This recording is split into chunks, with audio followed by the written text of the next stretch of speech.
Hello everyone, কেমন আছো সকলে? আশা করি অনেক ভালো আছো। আজকে দেবলীনা দিদি, আমি দিদিকে অনেক দিন ধরে চিনি বিকজ আমরা দুজন স্কুলমেটস। তো অনেক দিন পরে দেখা হলো, আর অনেক দিন পরে দেখা হওয়ার পরে এত সুন্দর নেলটা আমার কাছ থেকে করে গেল। দারুণ লাগছে। একই তো ফর্সা হাত, তার মধ্যে এই ডিপ কালার করেছে টাইগার প্রিন্টের উপর। তার মধ্যে আছে ছোট ছোট কিছু ফয়েলস। দিদি, তোমার কেমন লেগেছে? অনেস্ট রিভিউ দিবা। আমার খুব ভালো লাগলো সত্যি। আমি এর আগেও একবার করিয়েছি, তবে এটা একদম মানে নিখুঁত, নিট অ্যান্ড ক্লিন ওয়ার্ক যাকে সত্যি বলে। মানে এত ধৈর্য নিয়ে, মানে একদম মানে একটা জিনিস ধরে ধরে ধরে জিজ্ঞেস করা যে এরকম ঠিক আছে কিনা, এরকম করব, এরকম ভালো লাগছে কিনা, তুমি দেখো। সত্যি মানে খুব ভালো লাগলো, খুব ভালো লাগলো।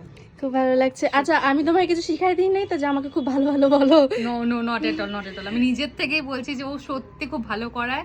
মানে একবার ওর থেকে না করলে এটা কেউ বুঝতে পারবে না। Thank you so much. আমি আরেকবার দেখিয়ে দিচ্ছি সকলকে।